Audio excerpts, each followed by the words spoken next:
Bonjour, alors nous allons rajouter une étape supplémentaire à notre Space Invaders. Là le but c'est on va repartir du vaisseau qu'on peut faire déplacer de la gauche vers la droite avec les flèches et on va avec la barre espace lui faire tirer des missiles. Alors pour pouvoir le faire, on va créer une scène supplémentaire. Je fais New Scene, 2D note, je vais l'appeler par exemple Shoot. Et je vais, comme pour le vaisseau ennemi ou pour le vaisseau principal, euh, je vais rajouter un area 2D. À l'intérieur, il va y avoir un sprite 2D. Voilà. Puis un collision shape 2D. Donc là, je vais aller dans le sprite et je vais faire dans l'inspecteur propriété texture, quick load, je prends la planche de sprite, je vais dans région, on, edit région.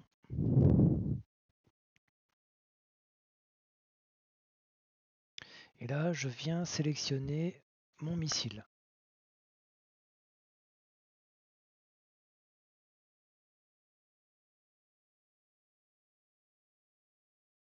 Voilà. Donc là, si je vais dans le node 2D, mon missile est représenté. Par contre, je vais mettre d'ailleurs en dehors de la scène. Par contre, il est mal orienté. Donc je vais aller dans Transform et je vais lui faire une rotation. Voilà, puisqu'il va être lancé en bas. Dans la partie texture, je vais faire un Nearest MIP Map afin de le rendre un peu plus clair. Donc là, je sauvegarde ma scène. Je vais dans Collision Shape. Et là, même principe. Je vais sélectionner par exemple un capsule shape 2D et je vais le positionner correctement au niveau du sprite.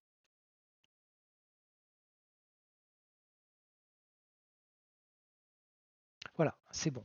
Donc là, mon missile, il est représenté graphiquement. Donc là, l'idée maintenant, c'est de l'animer, sachant qu'il va toujours se déplacer du bas vers le haut. Donc là, pour faire mon test, peut-être même je vais le mettre ici,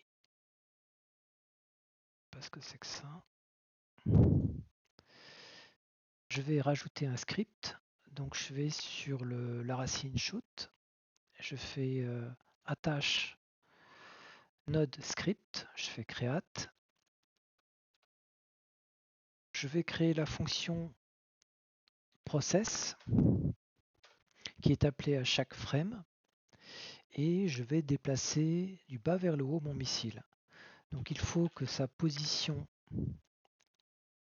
Y soit réduite de par exemple 100 fois delta.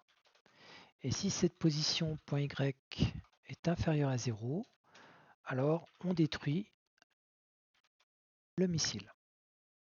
Voilà, donc là si j'exécute, voilà, il se déplace correctement.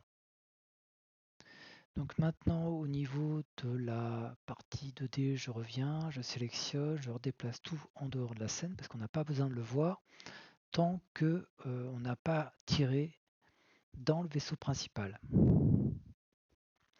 Alors là, je suis dans le vaisseau principal. Je vais aller dans mon script et alors là, il va manquer quelque chose. Non, je reviens sur la partie tir, dans le script de tir. Le problème, c'est que mon vaisseau va se déplacer de la gauche vers la droite. Donc il faut que j'ai une méthode pour initialiser la position YI, par exemple, de mon tir. Donc là, je vais faire position.x égale xi, position.y égale yi. Et l'idée, c'est que dans le vaisseau principal, quand je vais instancier une nouvelle scène, je vais appeler cette méthode avec les coordonnées de mon vaisseau principal. Donc là, je reviens sur le vaisseau principal. Maintenant, normalement, ça devrait être bon. Et là, on va faire le test de la barre espace. Alors le petit problème de l'is action près, c'est que ça va très bien quand on change la position X, parce que c'est appelé pour chaque frame, par exemple, ça peut être appelé 30 fois par seconde. Mais si je tire un missile, moi je ne veux pas tirer 30 missiles d'un coup. Donc là, on a une méthode qui est un peu plus intéressante. C'est le is action juste press. Je passe en argument le nom de ma touche barre espace, c'est UI underscore select. Voilà, là je fais 2 points. Et donc il va falloir que je récupère la position de mon vaisseau. Alors on peut se dire, bah, il suffit de prendre position.x, ça correspond à la position de mon vaisseau. Alors malheureusement, ce n'est pas le cas. Position.x, c'est la position de la scène. C'est-à-dire que même si on a l'impression que je déplace le vaisseau, en réalité je déplace la position de la scène en fait. Et la scène, elle est par défaut en 0,0, mais mon sprite, lui, il a été positionné en 147 à 599. Donc en fait, j'ai deux types de coordonnées. J'ai les coordonnées de ma scène, qui sont en position X, position Y, et j'ai la position de mon sprite en fait, qui est ici, qui ne bouge pas en réalité. Donc pour pouvoir m'en sortir, c'est-à-dire déterminer la position de mon vaisseau, je vais, comme je suis dans un script associé à la racine vaisseau, je vais récupérer la position de mon sprite par rapport à la scène en faisant un area 2D point sprite, alors ça fait un slash, en fait je vais naviguer dans l'arborescence et là je vais faire un sprite 2D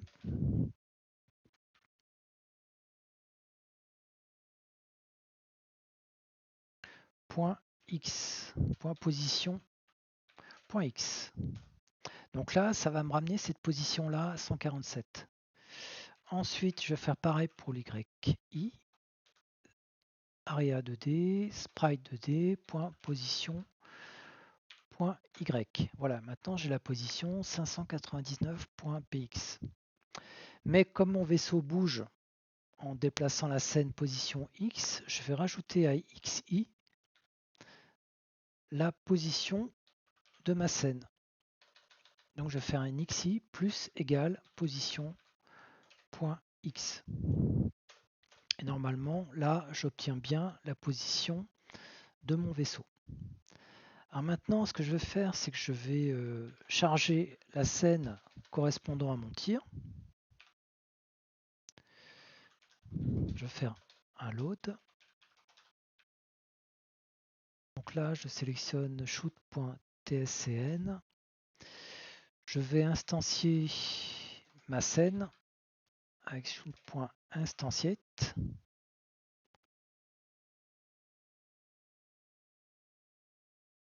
Une fois que j'ai ça, je vais appeler la fonction init que j'avais créée en fait dans le script associé à la scène de tir et je vais lui passer xi, yi. Puis, alors, il va falloir que je rajoute en fait ma scène dans l'arborescence. Mais là, je suis dans le vaisseau. Je suis pas. Mon but, c'est pas de rajouter une scène dans la scène de mon vaisseau. Mon but, c'est de rajouter une scène euh, qui soit à la racine des scènes. Alors pour cela, je vais passer par getTree. Puis, je vais récupérer la racine de toutes les scènes qui s'appelle getRoot. Et à l'intérieur, je fais un altChild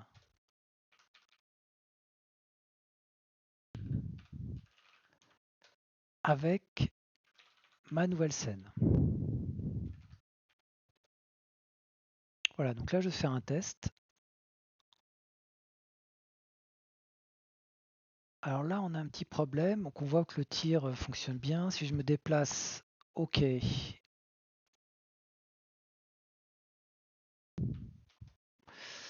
on a un game over parce que si je reviens dans le main, le script du main, alors apparemment non, je l'avais mis plutôt. Alors, ouais, c'est peut-être au niveau du vaisseau. Voilà, j'avais fait ce code qui consistait en fait à intercepter tous les objets qui passent à travers mon vaisseau principal et je faisais un switch vers la scène Game Over. Là, le problème, c'est que quand j'ajoute le tir en XY, YI, il est positionné sur l'objet et ça déclenche cet événement de fin de jeu. Alors, c'est pas tout à fait ce que je veux, donc là, il y a différentes manières de gérer ça, mais je pourrais par exemple faire tester avec un -30 pour être certain d'être au-dessus du vaisseau et pas d'avoir de collision. Là, c'est pas bon. Je vais mettre 40. Voilà, 40, c'est à peu près bon. On est juste un petit peu décalé. Donc là, je vais rajouter par exemple 10. Voilà, donc là, le tir fonctionne. Si maintenant je retourne dans le main et que j'exécute ma scène avec les vaisseaux ennemis, voilà, je peux tirer. Par contre, les vaisseaux ennemis ne gèrent pas la collision, c'est-à-dire la rencontre dans leur collision de chef 2D avec la balle. Alors ça, va falloir le gérer maintenant. Donc au niveau de mon vaisseau ennemi, j'ai un area 2D de toute manière. Donc là, je vais voir dans, je vais me mettre dans l'area 2D, bouton, et je vais double-cliquer sur Area Enter. Voilà. Donc là, c'est le code qui va me permettre d'intercepter la balle et de détruire le vaisseau ennemi. Le problème, c'est que je peux aussi avoir une collision avec le vaisseau principal. Et dans ce cas-là, je ne veux pas détruire le vaisseau ennemi. Alors, ça peut créer un petit problème. Alors je vais juste ici faire un Q-free. Et on va voir si ça suffit pas. Donc là, je vais exécuter à nouveau le main.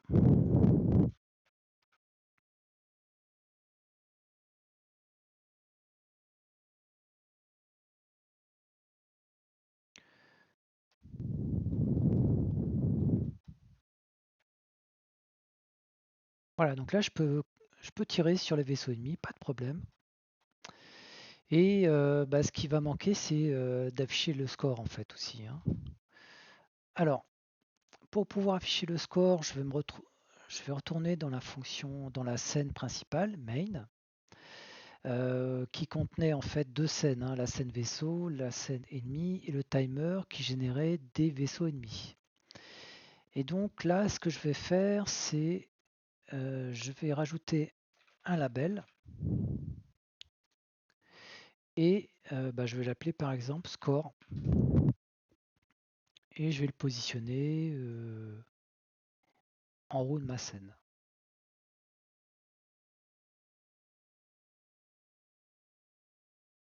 Dans l'inspecteur, je vais mettre un score à 0, je vais faire un centrage horizontal. Voilà. Donc là maintenant, mon but, c'est de faire un incrément à chaque fois que un de mes ennemis est détruit. Donc là, je vais retourner dans l'ennemi.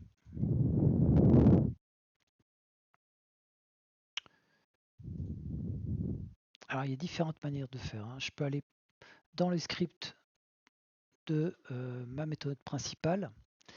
Et là, je vais faire update, par exemple, score.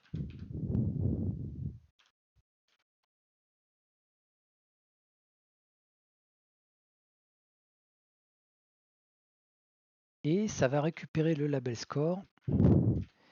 Et grâce à la propriété texte, je vais pouvoir incrémenter la valeur. Alors soit je passe par une variable globale pour maintenir le score, soit je peux faire une conversion en entier. Je ne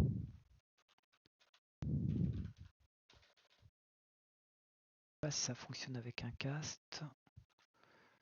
Ouais, je vais créer plutôt une variable globale. Je vais mettre score 0. Update score, donc je vais mettre score plus égale 1. Et là, je récupère le label score, texte, et je dois le convertir, voilà, en chaîne de caractères.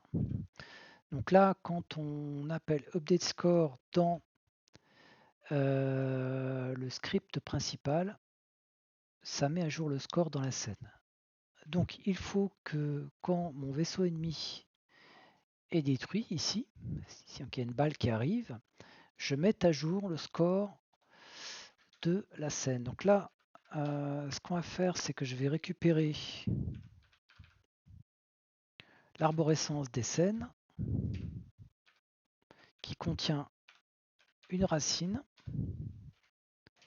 Et là, il faut que je récupère, alors je sais pas,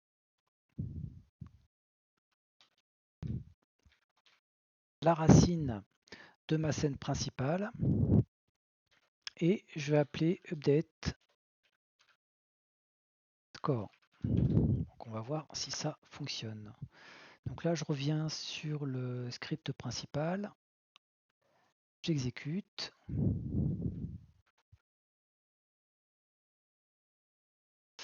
Et là, il me dit qu'il y a une erreur non existante in base not d. Donc il a bien trouvé le main, mais il n'a pas trouvé le script.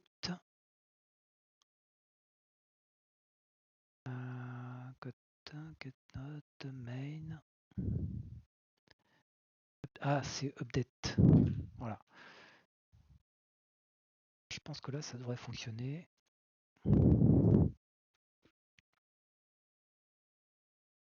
Voilà. Le score est maintenant bien mis à jour.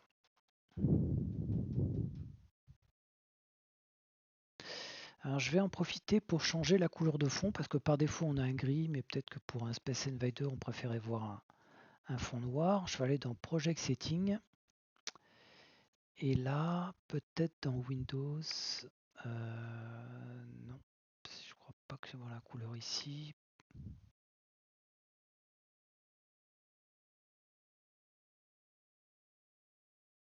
Port, render, texture. Ah voilà, c'est environnement, default, clear color. Donc là, je clique dessus et je vais sélectionner un noir et normalement, le front devrait être noir. Voilà.